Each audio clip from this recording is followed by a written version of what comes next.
وأنت علام الغيوب برحمتك يا أرحم الراحمين. وهب لنا يا وهاب علما وحكمة ولرزق يا رزاق كلنا مسهلا وبالخير فتح لنا وبالهدى وبالعلم كلنا يا عليم فضلا. اللهم علمنا ما جهلنا وذكرنا ما نسينا.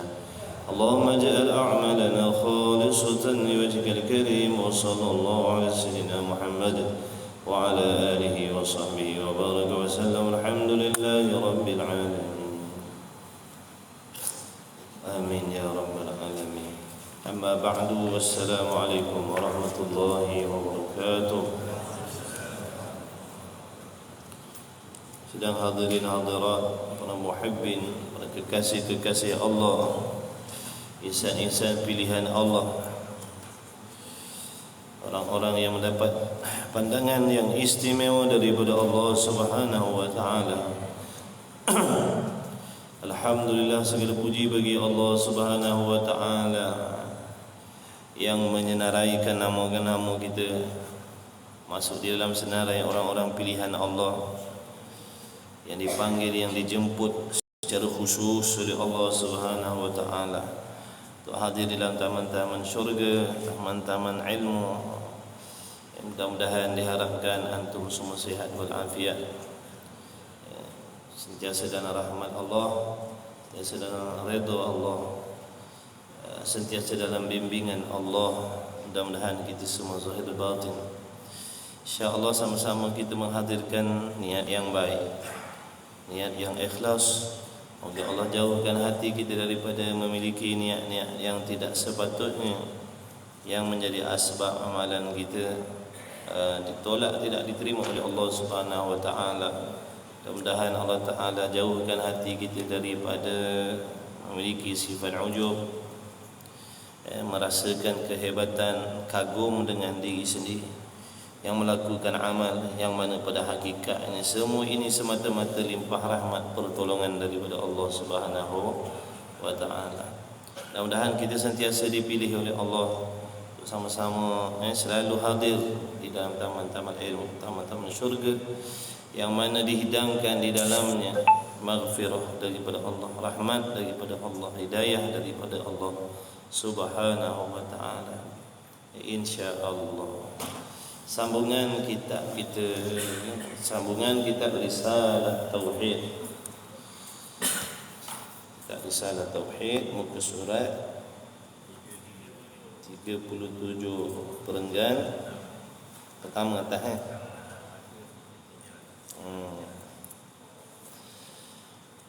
A'udzubillahi minasyaitonir rajim. Bismillahirrahmanirrahim. Muka surat 37. Jazakumullah khairan. Risalah Tauhid Rumi 37. Jawi bahasa apa? Ada pakai Jawi? Tak ada. Ada yang Jawi pun tak ada, Rumi pun tak ada. Ramai. Tak apa, insya-Allah. Dengar niat nak mengaji. Jadikan diri kamu orang yang mengajar, atau jadikan diri kamu orang yang belajar, ataupun jadikan diri kamu orang yang suka mendengar majlis-majlis ilmu.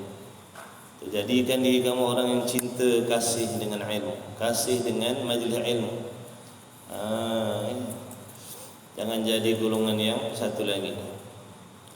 Dia tak mengajar, dia tak mengaji, dia tak mendengar, dia tak suka dengan orang mengaji, dia benci dengan majlis ilmu. Golongan ni celaka, na'udzubillah. Sama ada dalam hidup ni kita berusaha menjadikan diri kita orang yang boleh berkongsi ilmu yang bermanfaat, ilmu akhirat. Kalau tak boleh mengajar, jadi orang yang mengaji, belajar dengan niat yang betul, dengan adab dan akhlak yang betul. Kalau tak boleh mengaji, jadi penuntut ilmu yang bersungguh-sungguh menuntut ilmu, jadikan diri kita orang yang suka dengar kuliah, suka dengar majlis ilmu, suka dengar ilmu-ilmu akhirat. suka dengar, suka duduk dalam majlis-majlis yang disebutkan nama-nama Allah, dalam disebutkan tentang hukum hakam Allah, disebutkan tentang akhirat. Jangan jadikan diri kita ataupun jadikan diri kita orang yang kasih, suka kepada, redha kepada orang yang menuntut ilmu, redha dengan orang yang mengajar ilmu, redha dengan majlis ilmu. Jangan jadikan diri kita golongan yang kelima ni. Golongan ni na'udzubillah min zalik. Golongan ni masuk dalam orang yang dimaksudkan oleh Rasulullah sallallahu alaihi wasallam, iaitu golongan yang celaka, golongan yang mendapat celaka dunia dan akhiratnya, celaka, na'udzubillah. Kenapa? Apa yang dimaksudkan celakanya golongan ni di atas dunia? Berpenat, lelah, letih, berkorban tenaga, berkorban masa, berkorban waktu, berkorban harta benda, melakukan amal ibadat, sedangkan amal ibadatnya tidak diterima oleh Allah Subhanahu wa taala, kerana mereka melakukan amal tanpa ilmu. Tanpa ilmu dia beribadat. Celakanya di dunia, di akhirat pula besok nanti diberi azab oleh Allah. Wal a'yadu billah min dzalik. Maka oleh yang demikian, wahai hadirin hadirat, sahabat-sahabat sekalian, taklah kita berusaha bersungguh-sungguh menempatkan diri kita, anak isteri kita dalam salah satu daripada 4 golongan tadi. Mengajilah, belajarlah agama, kerana ilmu itu jambatan agar amal kita sampai kepada Allah Subhanahu wa taala. Orang yang beramal tanpa ilmu ini ibaratnya tak ada jambatan yang nak menyampaikan amalnya kepada Allah. Jadi berpenat lelah melakukan ibadat, tapi tidak ada satu pun hasil yang akan dapat dibawa balik nanti hari kiamat. Tidak akan ada kebajikan yang akan ditimbang untuknya nanti di mizan di padang mahsyar. Tidak akan membawa balik sesuatu melainkan dosa-dosa sahaja. Na'udzubillah. Sebab itu hadirin hadirat, kita sangat-sangat wajib memuji-muji Allah, berterima kasih kepada Allah yang memilih kita, yang memberi taufik kepada kita, yang menghendaki memilih kita untuk duduk dalam majlis ilmu, yang memberikan kekuatan, kesabaran pada diri kita, ditolong oleh Allah, digerakkan hati kita serta anggota kita boleh duduk dalam majlis ilmu. Sebab itu ni semua, pandanglah ini semuanya kurniaan Allah, bukan dengan sebab sihat kita, bukan sebab sihat kita, bukan sebab sihat kita. Ini semata-mata rahmat Allah. Barangkali lain kali kita takkan lagi dipilih oleh Allah. Tidak mustahil di masa-masa yang akan datang kita takkan termasuk di dalam senarai-senarai nama-nama tetamu-tetamu Allah. Tidak mustahil. Kerana taufik itu adalah perkara yang mungkin, yang harus bagi Allah. Harus bagi Allah memilih siapa yang dia kehendak. Dia boleh pilih orang kafir menjadi beriman. Dia boleh, Allah Ta'ala Maha Kuasa memilih orang ahli maksiat, peminum arak, perjudi, pezina. Allah Maha Kuasa mengubahnya jadi waliullah, jadi kekasih Allah. Allah Ta'ala Maha Kuasa menyesatkan orang yang sombong dalam ibadah. Wal'iyadha billah min dzalik. Baik, qala al-muallif rahimahullah ta'ala wa nafa'ana wa iyyakum bi'ulumihi wa bi'ulumi masyayikhina, amin ya rabbal alamin. Sambil-sambil kita jangan lupa niat i'tikaf di masjid.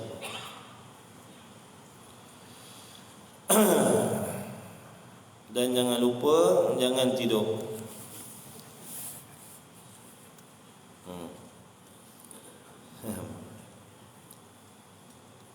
Khairul umuri awsatuha.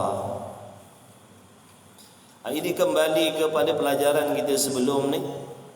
Nak menyatakan dua kumpulan, dua kelompok yang mana akidah mereka, pegangan di dalam hati mereka hampir serupa, dekat dengan akidah kita ahli sunnah. Iaitu yang pertamanya Mu'tazilah Qadariyah. Jadi jangan kita berpegang dengan kefahaman ataupun akidah Mu'tazilah Qadariyah ni, yaitu orang-orang yang di dalam hatinya mempercayai, beriktikad bahawa sesungguhnya usaha hamba itu boleh memberi bekas.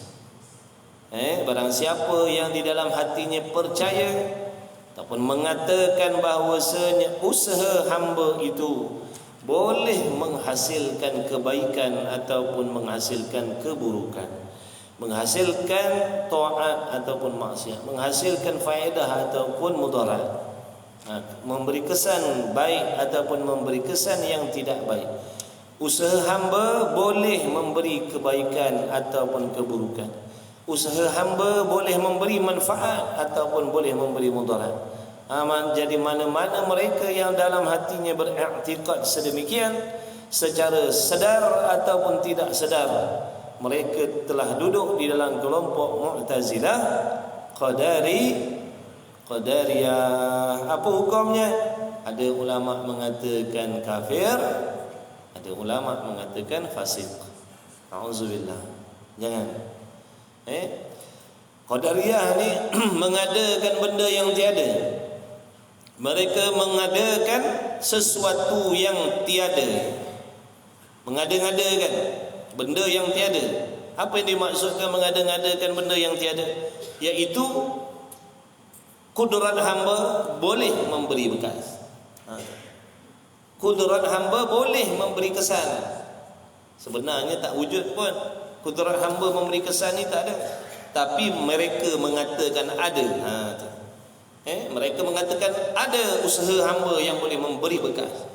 Contohnya kita berusaha pagi ni, belajar, mengaji, mendengar, berfikir. Hasilnya kefahaman itu bukan dijadikan oleh Allah, tetapi usaha kita yang memberi faham. Usaha kita tu mendengar bersungguh, usaha kita datang mengaji ni, usaha kita berfikir, merenung-renung ni lah yang menghasilkan kefahaman tu, bukannya Allah. Inilah Mu'tazilah Qadariyah. Faham tuan-tuan ni? Faham ke tidak? Maka jangan beriktikad demikian. Jangan. Jadi Mu'tazilah Qadariyah ni Allahumma salli ala sayyidina Muhammad, mengadakan benda yang tiada. Begitulah juga Mu'tazilah Jabariyah, golongan yang kedua yang menyimpang daripada akidah kita ahli sunnah. Bagaimana pula i'tikad Jabariyah? Jabariyah ni meniadakan benda yang ada. Dia menafikan perkara yang ada. Iaitu mana? Mereka menafikan bahawa sesungguhnya hamba diberi peluang oleh Allah untuk mencuba dan memilih, berusaha dan berikhtiar. Mereka mengatakan hamba tidak ada usaha, hamba tidak ada ikhtiar, bahkan semata-mata digagahi oleh takdir Tuhan. Mereka tak ada usaha. Jabariyah ni mengatakan hamba tidak ada usaha dan tidak ada ikhtiar, semata-mata tertekan oleh takdir semata-mata. Jadi mereka menafikan benda yang ada. Dalam Quran banyak Allah Ta'ala sebut ayat-ayat yang menjadi dalil bahawa sesungguhnya hamba-hamba ni diberi peluang oleh Allah, berusaha membuat sesuatu ataupun berusaha lari daripada sesuatu. Qu anfusakum wa ahlikum nar. Taklah kamu pelihara diri kamu, taklah kamu berusaha Hendaklah kamu berusaha memelihara diri kamu daripada azab neraka Allah.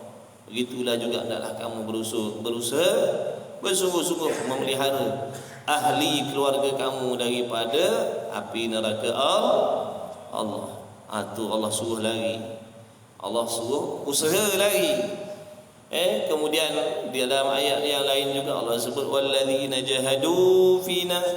Orang siapa yang bersungguh-sungguh kepada kami, siapa yang bersungguh nak mendekatkan diri kepada Allah, dia tak putus asa, dia tidak mengalah, dia tak berhenti daripada terus mencuba dan terus mencuba, berusaha dan terus berusaha, serta hatinya disangkutkan pada Allah Subhanahu wa ta'ala, kerana dia yakin Allah Ta'ala Maha Kuasa menjadikan sesuatu, memberi sesuatu.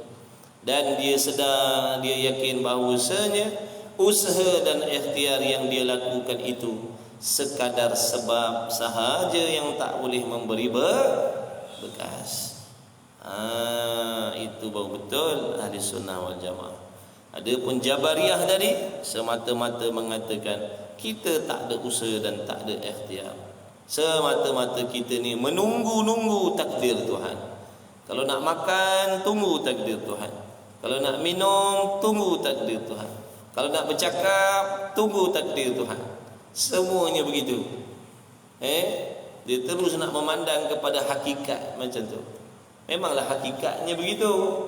Ni kelopak mata ni takkan berkelip-kelip melainkan kalau Tuhan tidak melainkan Allah kehendak ni kelopak mata ni duk kelip. Bukan kelip saja-saja, Allah yang menggerakkan. Allah yang kehendak orang ni si Polan bin si Polan ni dalam waktu hidup dia sampai dia mati besok, berapa kali matanya berkelip ke kelopak matanya berkelip, semua dah dikehendaki oleh Allah. Jangan main-main tuan-tuan ni. Sebab itulah suruh kenal Tuhan. Ni turun naik nafas kita ni diatur oleh Allah, digerakkan oleh Allah. Degupan jantung kita ni semuanya dah disukat oleh Allah Ta'ala dah. Orang ni berapa juta kali ke ratus ribu kali ke berapa bilion kali jantungnya akan duduk habis sampai tahap tu KO. Makanlah ubat apa, pergilah nenek mana, hospital mana, jumpalah nenek doktor mana, tukarlah jantung mana pun, matilah. Sebab dah sampai waktu yang ditakdir oleh Allah. Begitulah.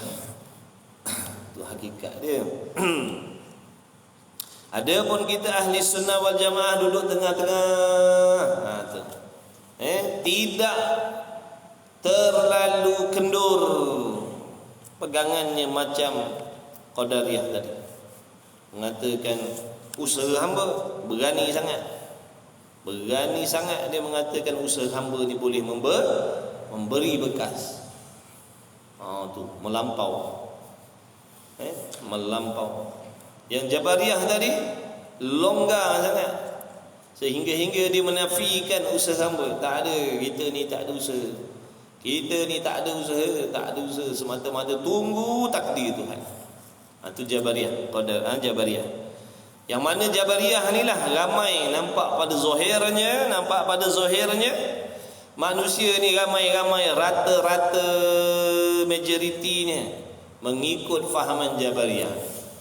Sama ada dia mengaku ataupun dia tak mengaku, tapi faham daripada perkataan yang keluar daripada mulut kita, kebanyakannya masuk dalam kelompok Jabariyah. Na'udzubillah min dzalik. Ada pun perbezaan di antara Jabariyah dan Qadariyah tadi. Jabariyah ni tak ada khilaf ulama, melainkan semua mengatakan mereka ini fasik. Tidak ada Jabariyah yang kafir. Dia fasik, dia tak jadi kafir. Tak seperti Qadariyah tadi, ada ulama menghukumkan mereka ni kafir dah, murtad dah. Orang yang Qadariyah tadi dah, yang mengatakan usaha hamba boleh memberi itu. Dan ada pula yang mengatakan fasik, tapi yang muktamadnya fasik. Ala kulli halin, yang selamatnya jangan letakkan diri kita pada mana-mana salah satu daripada dua kumpulan. Marilah kita memegang akidah beriktikad ahli sunnah wal jamaah. Orang yang beriktikad bahawa sesungguhnya hamba diberi peluang oleh Allah untuk mencuba, untuk berusaha membuat sesuatu, menghasilkan sesuatu, mencari sesuatu, mendapatkan sesuatu, akan tetapi wajib beriktikad di dalam hati kita bahawa sesungguhnya usaha dan ikhtiar kita itu tidak boleh menjadikan apa-apa pun. Faham tak? Usaha ikhtiar ada, kita diberi peluang berusaha menuntut ilmu, berusaha jadi orang baik, berusaha lagi daripada maksiat, berusaha lagi daripada kecelakaan, yang menghasilkan, yang menjayakan, yang memberi tadi tu. Kalau yang jahat berusaha jadi baik, makna dia berubah jadi baik tu adalah dijadikan oleh Allah, bukan usaha tu yang jadikan. Kita usaha nak buat khianat pada orang, nak buat jahat pada orang, lalu hasillah kejahatan tu pun dijadikan oleh Allah. Kejahatan tu dijadikan oleh Allah. Kemudaratan tu dijadikan oleh Allah, bukan usaha kita tu yang menjadikan. Faham tuan-tuan? Faham ke tidak? Jadi kalau kita duduk dalam bala, duduk dalam musibah, duduk dalam kecelakaan, kecelakaan apa? Kecelakaan, Allahumma salli ala sayyidina Muhammad, atas dunia ni lah orang panggil bala-bala, musibah, banjir ke, kemarau ke, kebakaran ke, kemalangan ke, kena usaha menyelamatkan diri, kena usaha menyelamatkan diri daripada kecelakaan tadi tu. Kena usaha lagi, usaha selamatkan diri. Begitulah juga kita disuruh berusaha melarikan diri daripada kecelakaan bala yang dinamakan bala maksiat. Jangan kita tahu nak lari daripada kebakaran saja, jangan kita hanya tahu nak lari daripada banjir saja, musibah banjir. Kita juga mesti kena tahu, kita juga mesti kena tahu, mesti pandai bagaimana cara untuk menyelamatkan diri kita daripada bala maksiat. Maksiat ni bala ke tidak? Bala. Malah lebih besar musibah dia daripada bala yang namanya kemarau dan sebagainya. Kerana bala maksiat ni menjadi asbab nanti kita mendapat azab di hari kiamat. Jadi setiap orang laki-laki dan perempuan wajiblah berusaha menyelamatkan diri daripada bala maksiat. Kena fikir macam mana cara, macam mana jalan aku nak larikan daripada bala maksiat suka mengumpat ni. Aku mesti berusaha lari daripada maksiat mengumpat ni. Aku mesti lari daripada maksiat berdengki, berdendam, bersangka jahat ni. Kalau tak, nanti kita jadi orang yang tak berusaha nak menyelamatkan diri daripada celakanya dosa. Kena usaha lagi. Jangan duduk situ. Kena usaha lagi. Macam tadilah, kalau kebakaran tu jangan duduk dalam api tu. Usaha lagi. Jangan tunggu takdir, gentung nanti. Faham? Rumah terbakar ni tunggu takdir. Dah Allah bagi akal, gunakan untuk berusaha menyelamatkan diri dari kebakaran tadi. Maka gunakan juga akal untuk menyelamatkan diri daripada maksiat. Macam tu. Perasan ke tak perasan benda tu? Tak perasan? Kalau bala banjir tahu lagi, bala maksiat Tak reti nak lari. Ada usaha lagi tak? Ya ke? Ujub berasal. Ada insya-Allah. Usaha lagi. Jangan duduk senang dengan mengumpat dah. Jangan duduk selesa dengan iri hati, dengki dah. Itu celaka, tu bala. Itu musibah. Kena larikan diri kita daripada situ. Jadi orang yang sangka baik, orang yang suka mendoakan orang lain. Bila tengok orang lain dapat nikmat, doakan yang baik-baik. Bukan doakan kecelakaan, bukan sangka yang bukan-bukan. Faham? Faham tidak? Usaha Allah bagi kita akal.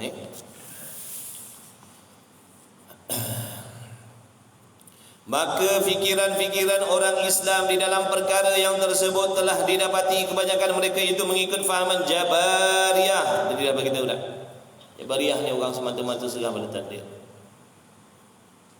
Mamat, kenapa tak kahwin? Belum takdir.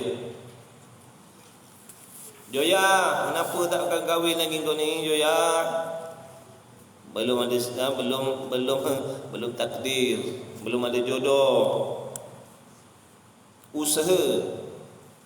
Dah usaha ke belum cari jodoh tu? Nampak tak? Jangan duduk bergurau dalam gua tunggu takdir. Usahalah ikut cara yang dibenarkan oleh Allah. Oleh Allah. Orang laki-laki ke orang perempuan tak peduli. Kita nampak dia ni orang laki-laki baik ni, orang laki-laki soleh ni. Kalau aku dapat jadi suami aku ni, masya-Allah, tabarakallah, betul ni lah. Mak. Ceritanya ustaz tu nombor WhatsApp dia ke apa ke. Mak pergi tanya. Ustaz tu bukan kita.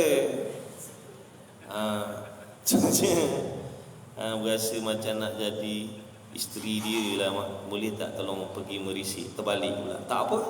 Itu orang tahu nilai. Itu orang tahu nilai. Orang dia kata ni barang baik ni tak boleh tinggal. Jangan lambat melepas tu. Tengok Khadijah radhiyallahu taala anha. Sebab dia tahu. Nampak tak? Dia usaha pergi meminang Rasulullah sallallahu alaihi wasallam. Akhirnya dia yang beruntung. Nampak tak? Jangan nampak benda baik biar rugilah kita. Pergi usaha tanya. Itu cara yang dibenarkan oleh Allah lah tu.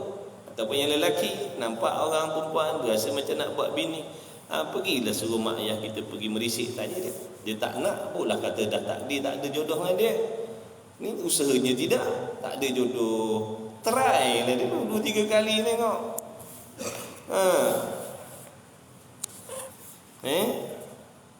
Tiba-tiba try risik-risik, dia tolak. Dia kata begini, minta maaf lah ustaz, anak makcik ni nak belajar lagi. Kalau tak nak belajar, apalah salahnya. Makcik pun seronok, tapi nak belajar lagi ustaz. Minta maaf lah, tak dapat tu ustaz nak tunaikan doa. Apa hajat ustaz? 3 hari kemudian menjalau besi buruk datang. Tahu besi buruk? Menjalau besi buruk datang. Mercedis katanya. Kereta lah besi buruk tu. Tak faham ke? Tu besi buruk, faham? Menjalau besi buruk Mercedes yang baru sekali. Keluar kasut berkilat, leher bertambat.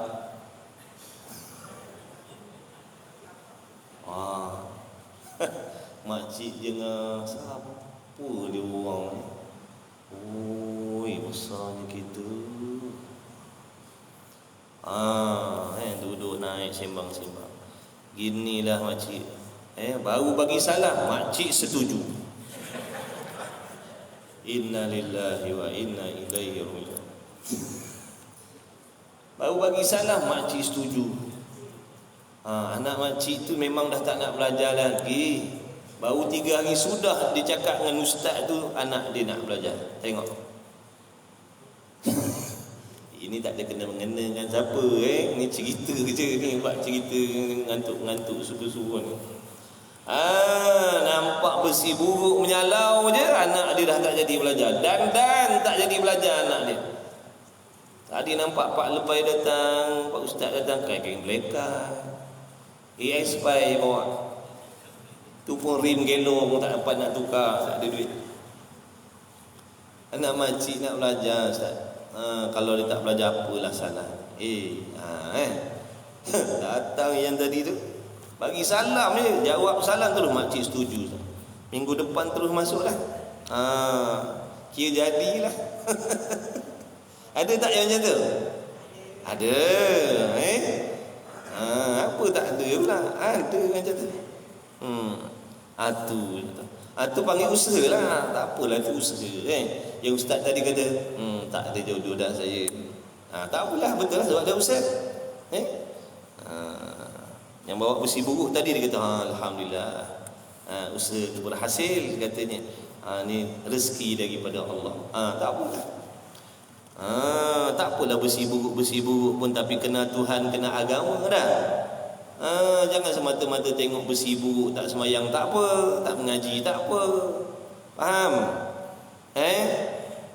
Jangan laparkan ke besi buruk tu. Nanti anak kita daripada semayang dapat ke tangan dia tak semayang. Dalam tangan kita anak tutup aurat, dapat ke dia dedah aurat. Berlaku tak macam tu? Nak harta punya pasal, nak duit punya pasal, nak nama punya pasal.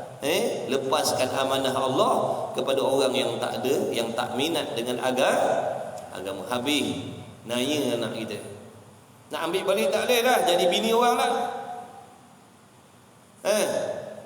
Dah jadi bini orang lah. Balik 2-3 bulan lepas kahwin tengok dah tak bertudung dah. Salah kita dulu nampak besi buruk tu. Dia hati-hati dah. Tengok orang ada agama ataupun dia minat agama, dia nak belajar, meskipun dia orang biasa tapi dia suka majlis ilmu. Dia bukan ustaz tapi dia suka majlis ilmu, dia suka mengaji. Insya-Allah anak kita selamat. Tapi kalau semata-mata nampak harta benda dia, pangkat jawatan dia, habis siap. Sekarang dia bawa anak kita pergi pesta-pesta, beramah mesra dengan kawan laki-laki dia, beramah mesra dengan kawan-kawan pejabat dia. Habis anak kita, na'udzubillah. Tapi nak terbaik cari Pak Lebai lah. Kita ada kota 2 lagi kosong. Berani datanglah merisik, kena gaya tawaran kita terima. Gurau tuan-tuan. Baik, kemudian Allahumma salli ala sayyidina Muhammad. Itu berusaha, jangan serah takdir mata-mata. Jadi mengikut fahaman Jabariyah, sekalipun mereka tidak mengaku pada zahirnya, tetapi gerak-geri dan tutur kata menunjukkan demikian itu. Dengar perkataan kita orang ramai-ramai ni Jabariyah. Sebab tadilah tanya, kenapa dulu macam ni dah takdir, kenapa susah macam ni dah nasib aku, kenapa tak ni belum sampai seru. Itu semua perkataan-perkataan yang memberi faham kepada takdir, makna bergantung kepada takdir. Kenapa dah tak duduk sekali dia dah nasib dah bercerai. Jadi dia bercerai salahkan Tuhan, dia kebulu salahkan Tuhan, dia buat maksiat salahkan Tuhan. Jadi mudah nak menyandarkan benda-benda yang macam ni kepada Allah, seolah-olah nanti di hari kiamat dia selamat daripada soal siasat Allah. Daripada seolah-olah dia boleh berhujah nanti di hari kiamat. Ya Allah, aku ni tak solat sebab kau yang takdirkan. Ya Allah, aku ni tak semayang, aku ni tak mengaji sebab kau dah takdirkan. Tak lepas. Allah tak lupa yang Allah dah bagi kita akal fikiran. Dalil bagi menguatkan kenyataan ini yang diambil daripada percakapan orang-orang Islam tatkala ditanya seseorang Tak kala ditanya seseorang, kenapa awak tak naik haji? Dijawabnya, belum ada seru. Tak sampai seru lagi lah. Tak sampai seru lagi nak pergi haji tu. Kalau ditanya apa sebab si fulan tu bercerai, maka dijawabnya dah takdir. Tu dah takdir katanya. Kemudian apabila ditanya apa sebab jahat, nakal jahat perangai ni dan tak maju kau ni, maka dijawabnya dah nasib aku macam ni. Ataupun dan sudah bahagiannya. Maka percakapan ini dengan terang bersetuju. Apa maksud bersetuju ni? Muafakat dengan sama sebangat dengan pegangan Jabariyah. Kecuali dia dah berusaha bersungguh-sungguh. Contoh tadi dia pergi sini tanya, pergi tanya sini, pergi merisik sini, merisik sana, merisik sini, merisik sana, semua tolak dia punya risikan dia. Barulah boleh kata dah takdir akulah setakat ni dah 10 orang pergi, semua duk tolak. 10 keluarga dah 10 orang dah berkenan. Ditanya semua tolak. Setakat ni dah takdir Tuhan, tak ada lagi jodoh nampaknya. Apa dia usaha? Ini dah usahanya tidak menyalahkan takdir. Maka perkataan yang seperti ini terlalu bahaya. Bahaya perkataan macam tu. Dah takdir, dah takdir, dah takdir, dah nasib, dah nasib, dah nasib tu. Bahaya. Sebab apa pula bahaya? Kerana ia telah mengumpat Allah Ta'ala.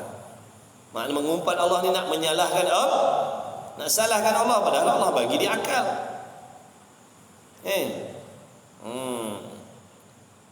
Dalam bab benda baik aja serah takdir, serah takdir. Benda tak ni sekarang, ataupun dalam bab ibadat serah takdir. Dalam bab harta benda, cari keduniaan, pandai usaha pula. Nak cari duit pandai usaha, nak cari ilmu belum takdir lagi. Kenapa tak berilmu? Belum takdir, belum sampai seru. Kaya nampak sekarang. Tengoklah usaha aku buat macam mana. Jangan mengumpat Tuhan. Dah telah berani menyalahkan Tuhan. Orang macam ni berani dia nak menyalahkan Allah. Konon-konon nanti dia akan berhujah di hari kiamat besok. Dia tak takut, dia tak risau. Kalau dia buat maksiat pun dia tak risau ni golongan Jabariyah. Sebab apa? Dia dah standby daripada sekarang. Nanti hari kiamat aku akan salahkan takdir. Takdir. Kau yang tetapkan ya Allah. Kau yang tetapkan aku begini dan begitu. Padahal Allah bagi dia. Allah bagi dia akal. Allah bagi dia akal. Kemudian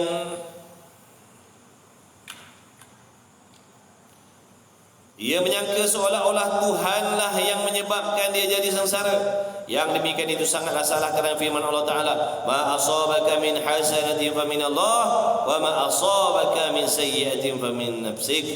Bahawasanya apabila mengenai apa yang mengenai engkau daripada kebajikan, maka yang itu daripada Allah. Jadi jangan sandarkan pada diri kita. Segala kebaikan, benda baik-baik, benda elok-elok, benda yang terpuji-terpuji, sandarkan kepada Allah. Kita boleh semayang, boleh mengaji, berakhlak mulia contohnya, itu semua sandarkan kepada Allah. Ini semua nikmat daripada Allah. Ini semua rezeki daripada Allah. Ni adab ni, nak belajar adab ni. Ayat ni nak mengajar kita adab. Dan apa yang mengenai engkau daripada kejahatan itu, maka daripada engkau sendiri.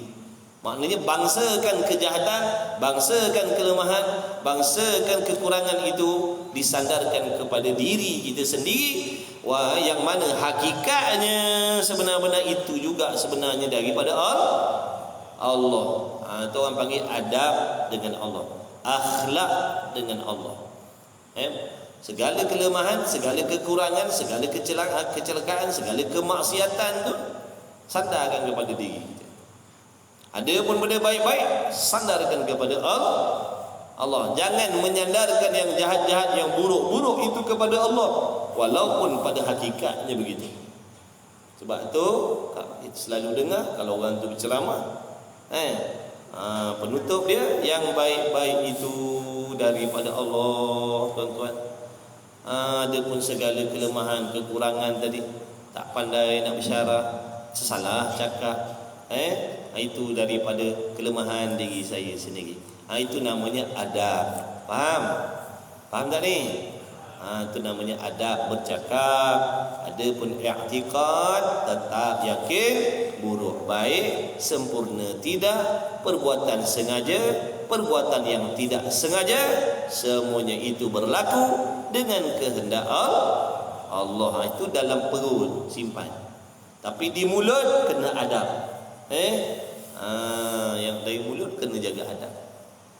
Ni akulah. Sebab tu kalau berdoa, ya Allah, aku sengaja buat maksiat. Memang usaha ikhtiar aku, ya Allah. Aku sengaja nak buat benda haram ni. Aku sengaja nak mengumpat, ya Allah. Kau beri aku akal fikiran, tapi aku memilih mengumpat. Aku pilih maksiat, ya Allah. Ini salah aku. Faham? Faham tak ni? Ada pun yang baik-baik, alhamdulillah ya Allah, kerana kau bagi pertolongan kepada aku, dapat taufik boleh solat, dapat taufik boleh puasa, dapat taufik boleh mengaji, ya Allah, alhamdulillah. Terima kasihlah ya Allah, mudah-mudahan kau kekalkanlah nikmat yang macam ni pada aku berterus-terusan sampai aku mati. Dalam bab kejahatan pula kena mengaku, ya Allah, ini kelemahan aku, ini kesalahan aku, ya Allah. Aku berusaha ikhtiar. Aku nampak benda ini jahat, tapi aku usaha mengambilnya. Aku usaha, ya Allah, ambil benda jahat. Padahal aku tahu benda ni memudaratkan aku, memudaratkan dunia dan akhirat aku, tapi aku terlalu mengikut kehendak nafsu aku, mematuhi bisikan syaitan, sehingga aku berusaha, ya Allah, membuat maksiat. Ampunkan aku. Begitu. Faham tak ni?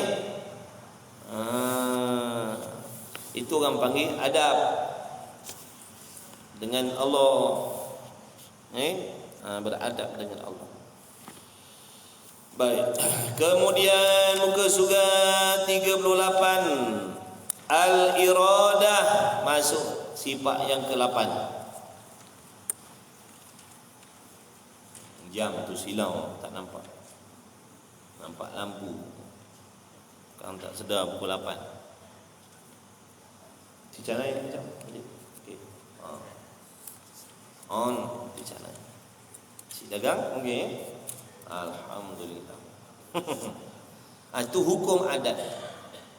Hukum ingat lagi tak hukum adat? Benda yang biasa berlaku, biasa terjadi pada kebiasaannya, yang berulang-ulang paling kurang 2 kali memberikan jawapan yang sama. Itu namanya adat. Kuliah kali pertama, lepas kuliah pergi makan roti canai, itu tak boleh panggil adat lagi. Pergi makan nasi dagang, tak boleh panggil adat lagi.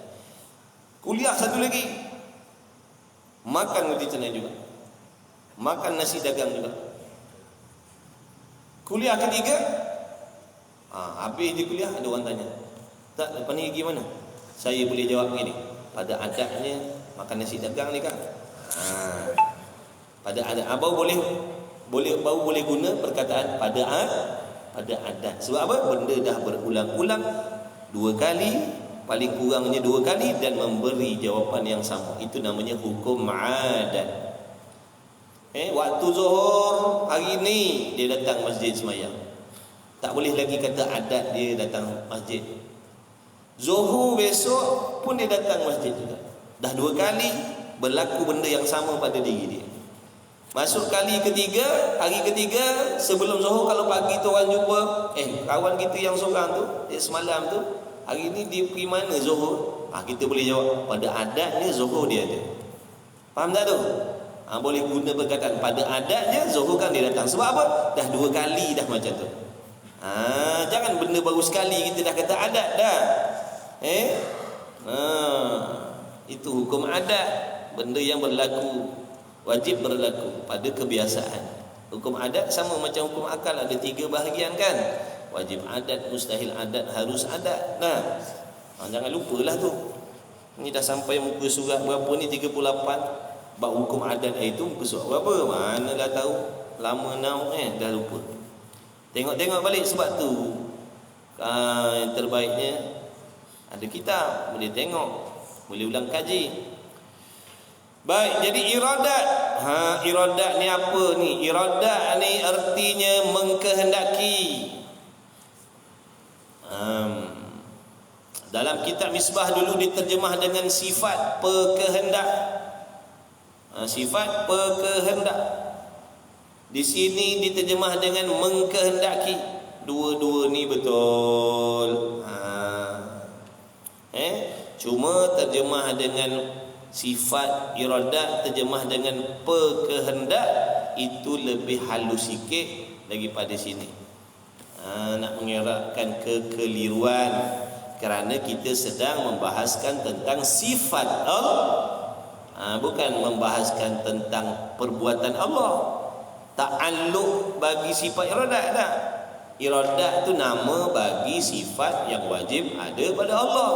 Jadi iradat dengan makna sifat pekehendak, sifat penentu.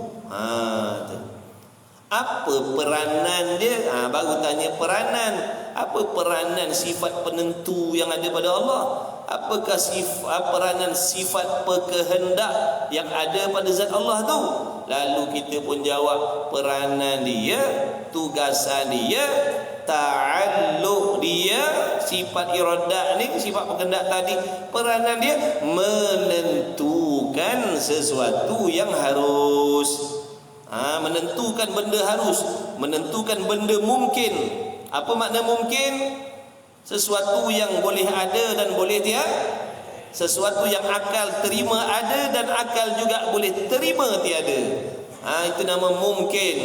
Jadi peranan iradat Allah ni, sifat berkehendak ni, nak menentukan, nak menetapkan. Contohnya si Zaid tu, contohnya nak dijadikan ataupun tidak, nak dihidupkan ataupun tidak.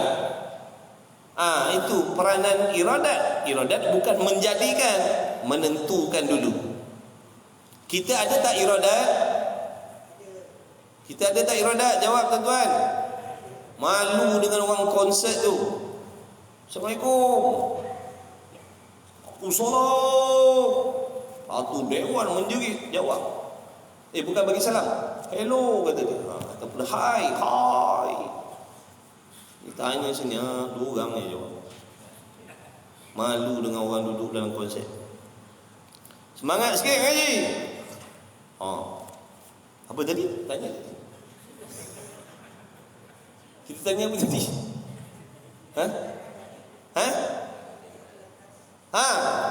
Kita ada iradat ke tidak? Tak ada perubahan. Tanya di sini. Kita ada iradat ke tidak? Baru kira macam bersaing lah sikit dengan orang tu. Ini orang duduk dalam majlis sia-sia tu bersemangat. Ni duduk dah confirm majlis yang sangat mulia ni di sisi Allah ni. Garanti lah. Tak ada dah majlis yang seumpama ni sisi Allah nilainya. Tapi kita lemah lesu lembek. Malu dengan orang duduk konsert nak. Semangat tuan-tuan. Kena yakin betul-betul majlis yang kita sedang duduk ni majlis yang sangat mulia di sisi Allah. Nak kena macam tu juga. Tak sungguh. Kita biar duduk dalam majlis ilmu, rasa berkobar-kobar semangat, rasa seronok. Ya Allah, alhamdulillah. Kalau tuan-tuan dia duduk dalam majlis gajah, sultan panggil kat istana tengah hari, kan makan tengah hari, seronok. Seronok lah. Ini lebih seronok lagi sebab yang menjemput ni sultan, segala sultan Allah. Tuan-tuan ni semua tetamu Allah ni. Walaupun duduk kampung gelap, dekat-dekat dengan Kelam, muncul tak kampung Kelam, kampung Kelam. Gelam pun gelam, tapi nama tuan-tuan tu Allah senaraikan dalam senarai nama-nama VVIP sisi Allah. Rasa betul tak? Banyak lagi orang lain yang orang tak pilih. Kenapa kita? Itu hak Allah. Ikut dia nak pilih siapa, ikut dia nak jemput siapa, siapa ikut dia nak panggil siapa pun, itu hak dia. Dia Tuhan, dia bebas nak mentadbir. Itu hak dia, tak ada seorang boleh halang, tak ada seorang boleh galang. Dia nak panggil, dia panggil. Dia nak buang, dia buang. Itulah tu. Sebab tu kita kena rasa semangat tu tuan. Jangan berasa malang pula duduk dalam majlis ilmu. Bahkan duduk dalam majlis yang sia-sia, rasa bukan main bertuah lagi. Duduk dalam majlis ilmu rasa macam malang. Ya Allah, malangnya. Jangan tuan-tuan, boleh ke tidak lepas ni semangat insya-Allah, Allah, Allah, Allah, Allah,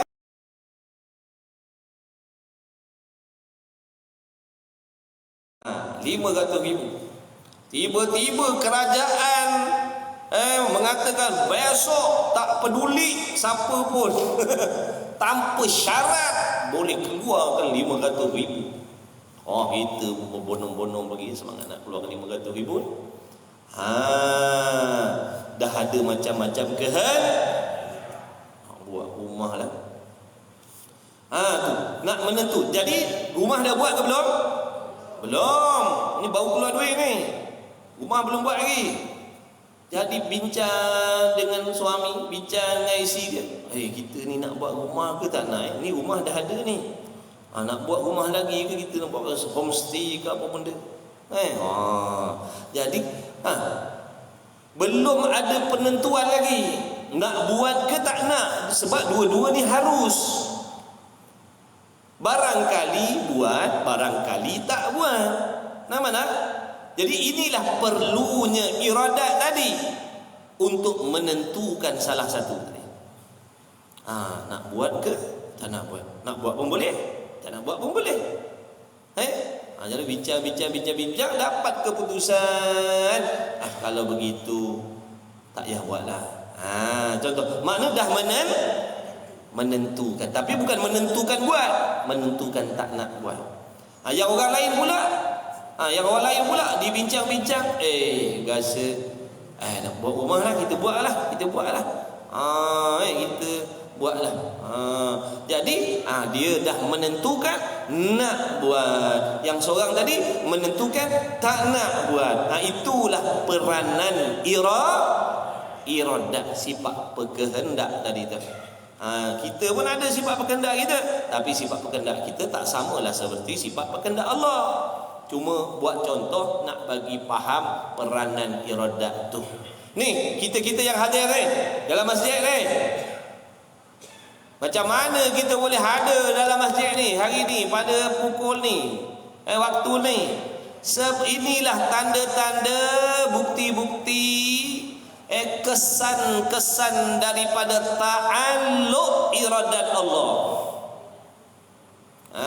Menunjukkan kehadiran kita ni bukan kebetulan, bukan berlaku dengan tak sengaja.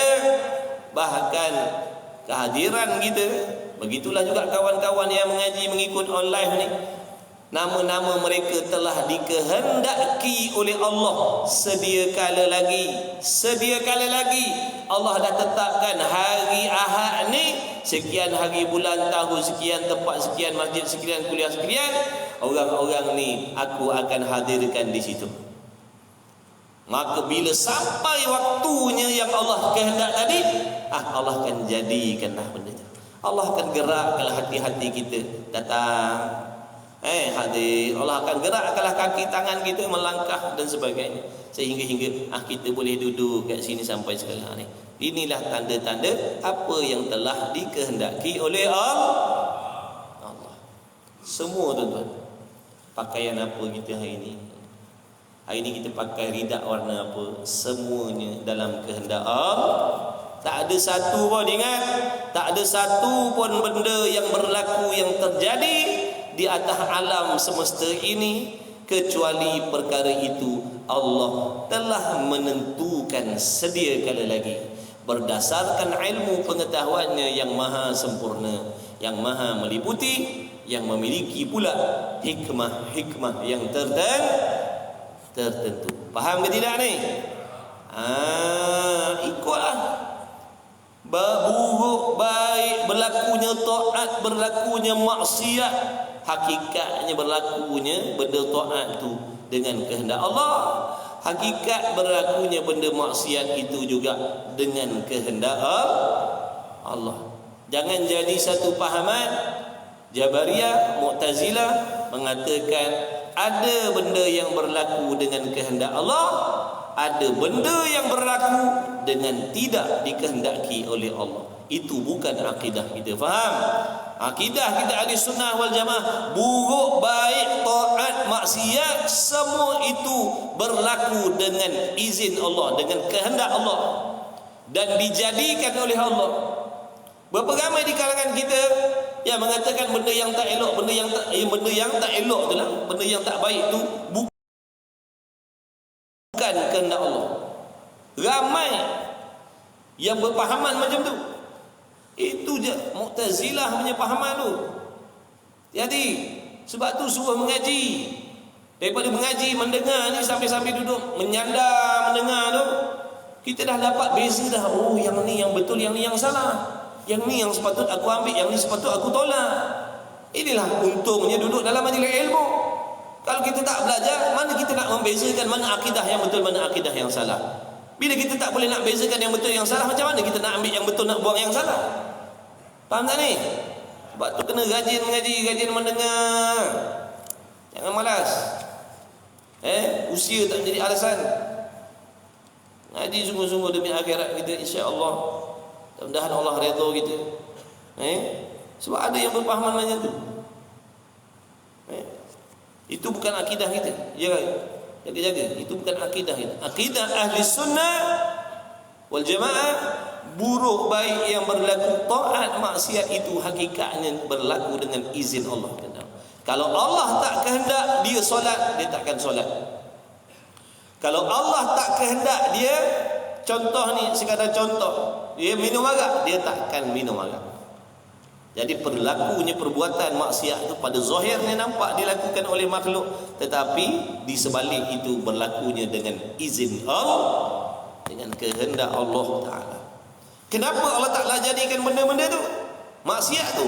Kenapa Allah jadikan benda maksiat? Ada hikmah. Allah tak jadikan benda sia-sia, betul? Betul lah. Tuhan ni ada tak dia buat benda yang sia-sia?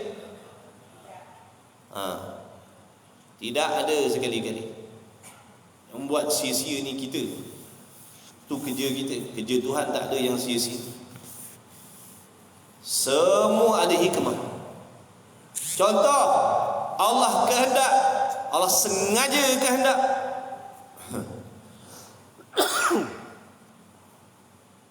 menunjukkan perkara-perkara maksiat contoh depan mata kita.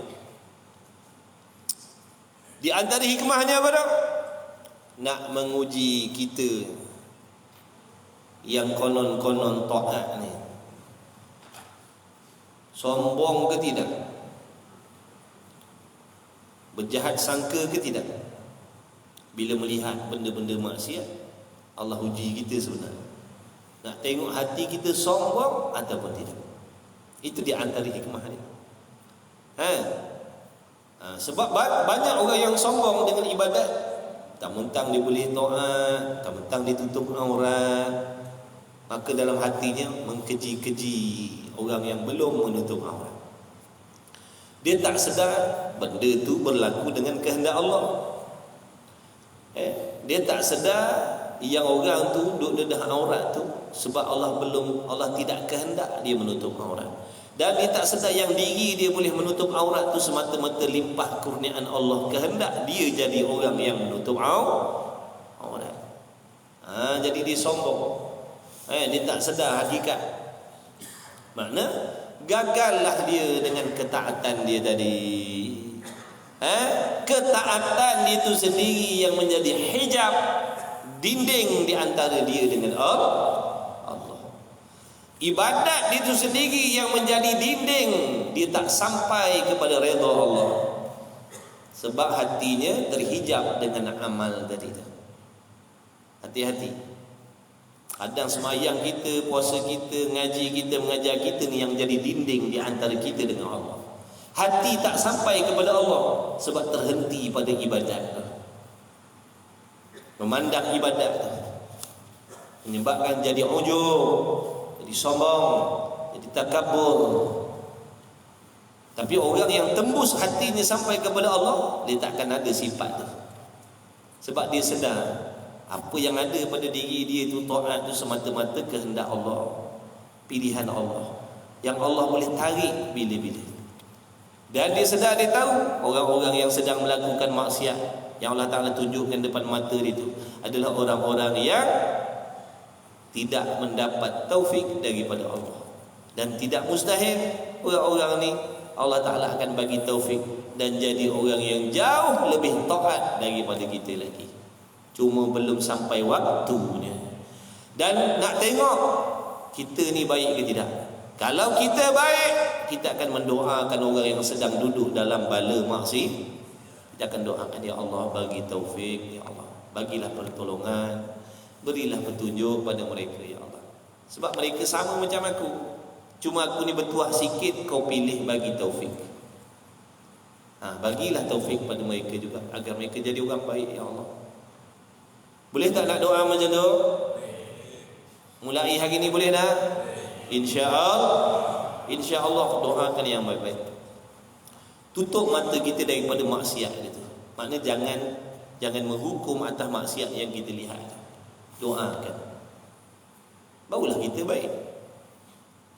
Orang yang baik, dia suka mendoakan yang baik-baik. Dia tak suka bersangka yang jahat-jahat. Dia suka doa yang baik-baik. Ya Allah bagilah taufik, ya dia berubah jadi orang baik, jadi orang solehah, jadi orang soleh. Silap-silap aku boleh tumpang manfaat daripada dia pula. Bila dia berubah jadi orang baik, silap-silap aku pun dapat tumpang manfaat. Itu baru akhlak yang baik. Bukan macam kita nampak orang buat maksiat, doakan pula lagi yang jahat-jahat. Celakalah buat-buat ni. Dahlah orang tu sedang duduk dalam bala maksiat, kita doakan pula lagi kecelakaan. Itu bukan akhlak Nabi sallallahu alaihi wasallam. Nabi mendoakan, bagi petunjuk, ya Allah sesungguhnya mereka tak tahu. Kalau nak ikut Jibril, nak hempap aja dengan gunung gandang tu biar dia mati semua. Yang menyakiti hati Nabi sallallahu alaihi wasallam tu. Tapi dah Nabi sallallahu alaihi wasallam mulia hati dia. Ketua penghulu segala orang yang berhati mulia. Siapa dia? Nabi Muhammad sallallahu alaihi wasallam. Hebat akhlak dia.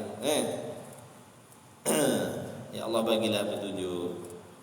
Nabi tak marah sebab Nabi tahu hakikat.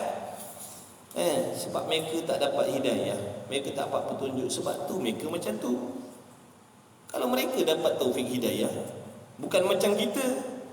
Silat-silat lebih tu jadi tu alim ulama besar-besar, ahli sufi. Jangan main-main. Berapa ramai orang-orang yang Allah Ta'ala dah jadikan asalnya daripada kaki maksiat tapi menjadi waliullah, kekasih Allah. Dulu tengok dia minum arak, dia berjudi, berzina. Sekarang tak tinggal ibadat dengan Allah, hatinya tak leka dengan Allah. Potong kita dah. Potong terus. Ada orang perempuan yang pelacur asalnya, penari gelek asalnya, Allah pilih jadi kekasih Allah. Itu jangan sombong. Kita ni tumpang rahmat Allah je ni. Sebab tu jangan sombong. Doakan yang baik-baik. Sebab sebenarnya doa tu kembali kepada diri kita sendiri. Kita kalau suka cakap jahat-jahat, sebenarnya kita sedang mendoakan diri kita dengan kejahatan. Kita kalau suka menyumpah tu sebenarnya kembali kepada diri kita. Kalau kita suka mendoakan yang jahat-jahat kepada orang lain, sebenarnya kita mendoakan diri kita. Sebab tu doa yang baik-baik, cakap yang elok-elok, sebab kembali kepada diri kita. InsyaAllah berlatih, berusaha, perbaiki sebelum kita mati ni, tuan-tuan perempuan. InsyaAllah yakni menentukan sekalian mungkin tentang adanya atau tiada ni. Faham tak ni sekarang ni peranan iradat tadi? Menentukan benda tu, nak jadikan ke ataupun tidak. Ini bukan cerita buat bukan cerita nak buat. Menentukan dulu nak buat ke tak nak. Bila dah tentu nak buat, nanti bila sampai waktu baru dirikan. Fikir-fikir tadi mesyuarat nak buat rumah lah, kita pun letaklah bulan 10 hari bulan 10 tahun sekian. Maknanya kita dah menentukan. Dah buat ke belum rumah? Dah tentu kan belum? Dah tentu dah, cuma belum buat lagi. Bila sampai tempoh tu kita pun berdirikanlah rumah. Itu bukan peranan iradat dah, itu peranan kudrat pula. Itu peranan sifat kudrat pula yang nak membuat, yang nak menjadikan tadi tu. Iradat menentukan. Iradat ni lah yang dinamakan qada, yang dipanggil dengan qada dan qadar.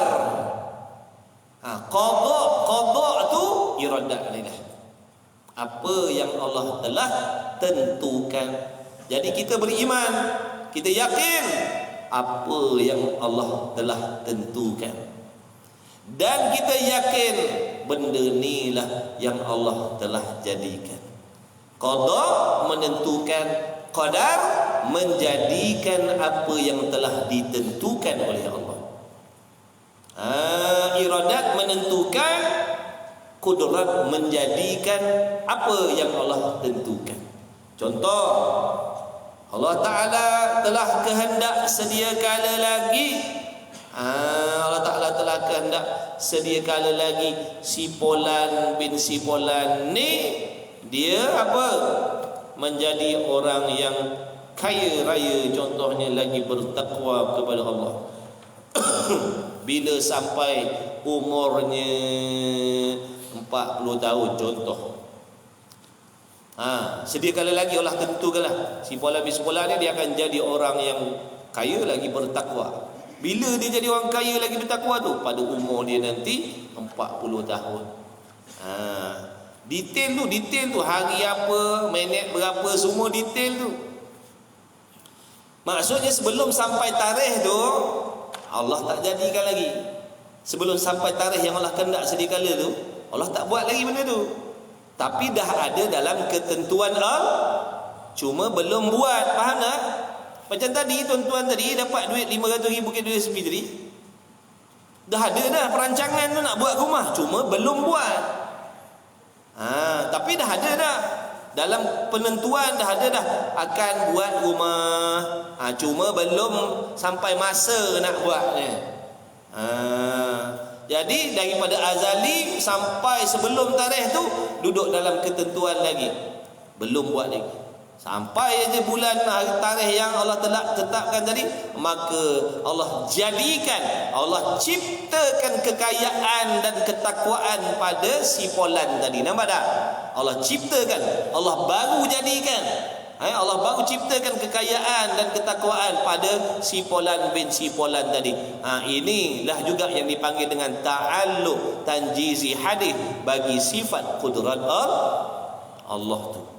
Nanti sampai bab kudrat, dah sudah dah kudrat, ini dah iradat, takkan tak tahu lagi.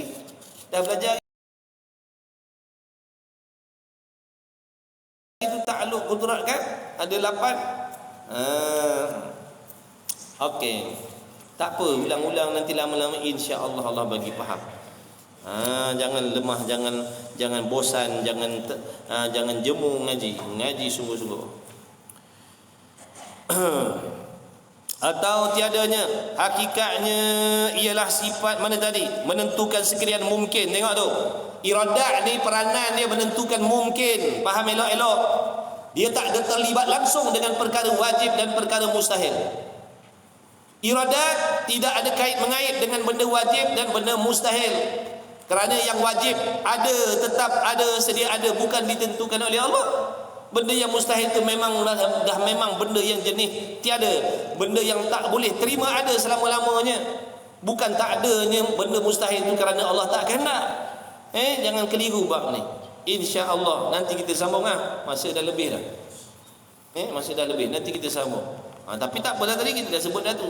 Secara umum dulu, iradat maknanya sifat berkehendak ataupun menghendaki, peranan dia menentukan perkara harus. Catat sikit lagi, iradat tidak bertakluk dengan perkara yang wajib, iradat tidak bertakluk dengan perkara mustahil. Dia sama macam cerita kudrat dulu. Menjadikan benda mungkin, bukan menjadikan benda wajib ataupun membinasakan benda mustahil.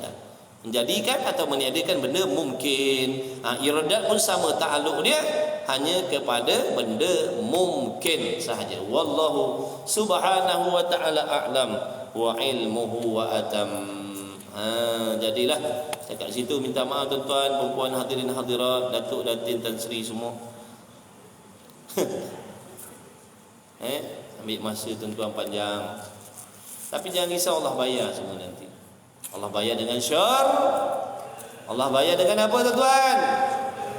Allah bayar dengan apa tuan-tuan? Lagi sekali. Allah bayar dengan apa? Nak syurga ke tidak?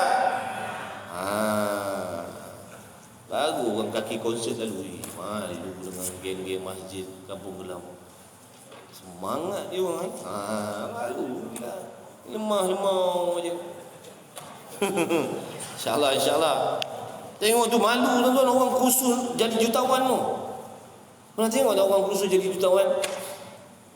Pendaftaran RM1,000. Dia kalau semangat tu, melompat-lompat tu, mak nak jadi jutawan tu. Makcik tak makcik, cabut-cabut tudung je. Jadi jutawan tu. Kita ni lebih daripada majlis tu lagi tuan-tuan. Ada semangat, insya-Allah. Mudah-mudahan Allah panjangkan umur sekalian yang hadir, yang mengikuti. Mudah-mudahan dipanjangkan umur oleh Allah, diberi umur yang berkah, diberi kesihatan yang berkah, diberi rezeki yang berkah, dikabulkan, ditunaikan segala hajat yang baik, yang tersurat, yang tersirat, moga dipermudahkan oleh Allah Subhanahu wa taala. Mudah-mudahan kita sentiasa diberi taufik oleh Allah, bimbingan oleh Allah kepada jalan-jalan yang baik. Mudah-mudahan Allah bimbing kita ke jalan yang lurus zahir dan batin. Mudah-mudahan Allah lahirkan di kalangan kita keturunan kita anak-anak soleh, anak yang solehah, yang bertakwa. Mudah-mudahan Allah jadikan kita suami, kalau suami yang bertakwa.